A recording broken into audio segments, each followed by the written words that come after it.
Perhaps you've seen some of the more recent Jim Carrey interviews. Now, I'm not a fan of his visual comedy. You know, I find the sort of facial tics can get a little bit wearing after a while, tiring. I am a big fan of The Truman Show and Eternal Sunshine of the Spotless Mind. So I think he's an interesting character. And while some of the stuff in the interviews is perhaps a little out there, you know, not to the more materialistic, concrete, rational folk, perhaps a little mystical. But he did say one thing in one of the interviews that really resonated. And that is that he wished that everybody could have the success that he's had in life. You know, the material success, the career success, the experiences that he's managed to have as a huge Hollywood superstar, so that they could realise that it's the answer to absolutely nothing. And it's an interesting idea. Now, when I last chatted to you, I'd headed off to Peru, and Peru certainly seemed to be the place where it all came together for me. The school had a lot of things going for it. Great kids. You know, Lima's an amazing place, and Peru's a truly astonishing country. But one of the important things that changed fairly quickly was my life circumstances. The school was paying your British pay scale plus 30% in pound sterling into an account run by the school bank. Well, that's an interesting question. A school that has a bank, perhaps some money laundering, perhaps not. The owner said that it was just cheaper than borrowing money from the traditional banking sector, which perhaps is true, but all the same, it seemed a little dodgy. Anyway, your money was paid into a school bank account, which gave 10% interest.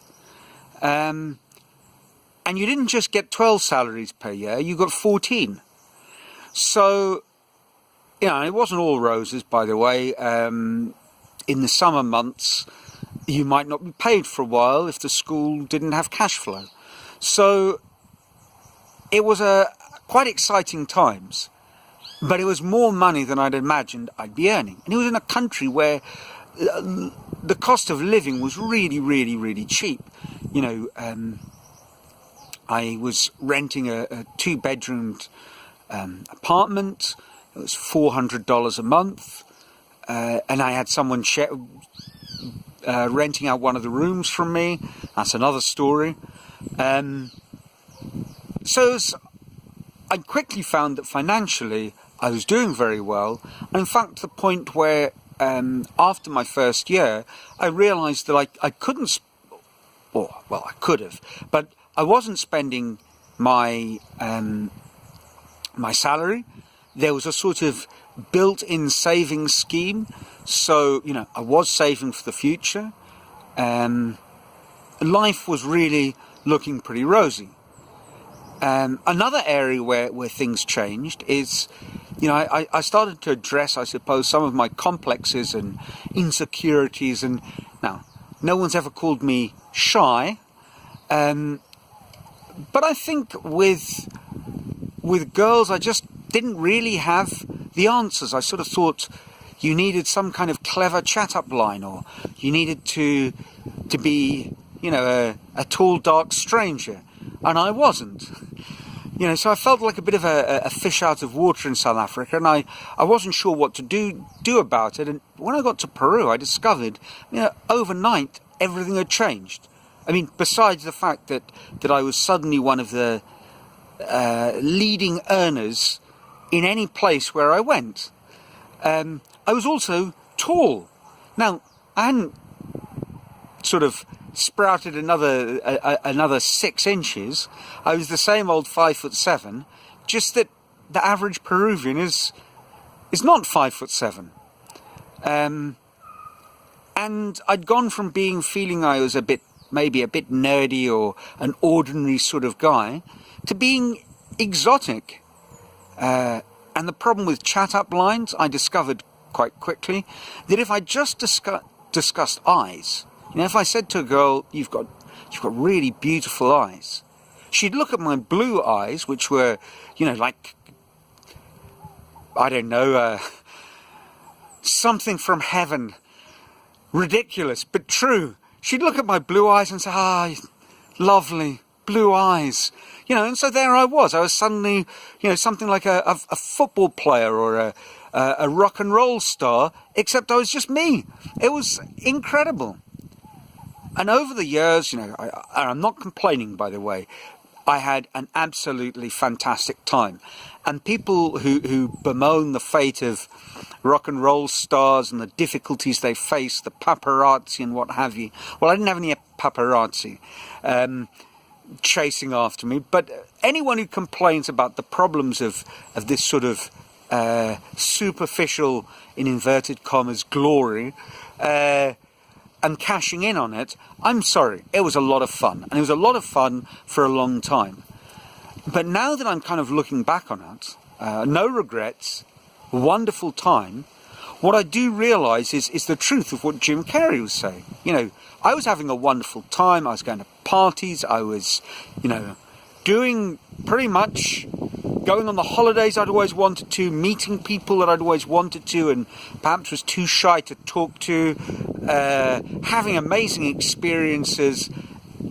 It was a really exotic, South American adventure. But the truth was, it didn't address any of the really core questions that I think we're all looking for answers. And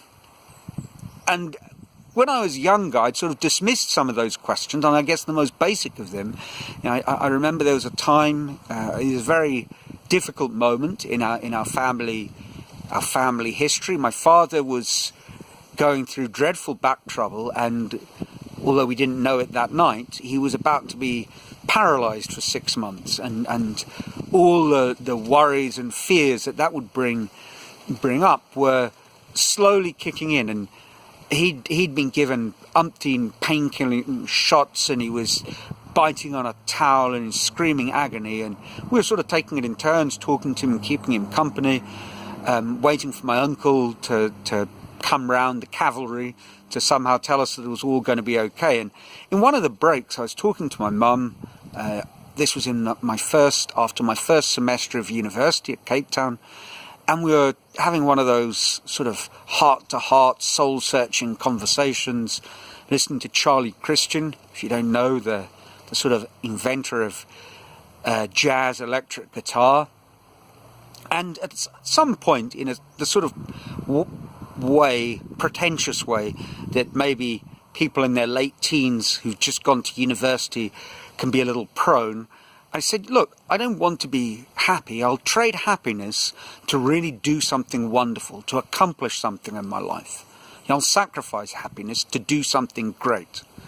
Except all my actions weren't bearing that out. I wasn't making the sacrifices of, shall we say, short-term happiness to achieve long-term greatness. I was kind of using this pompous, pretentious pronouncement to avoid confronting, reality.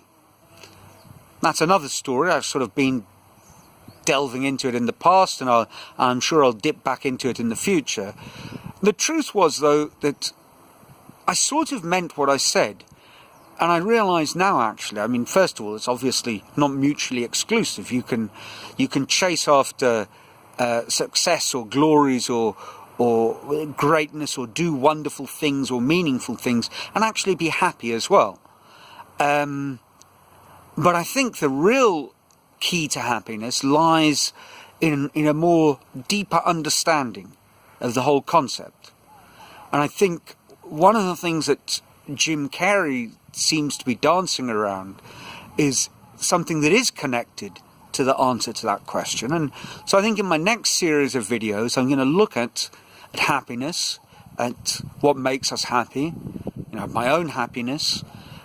I hope I'm going to be able to tell you some ideas that resonate with you and perhaps if they don't answer your questions, because, you know, I'm done with that sort of bold claim, but at least can point you in some interesting directions and some people who might give you something to think about that's meaningful and will make a difference.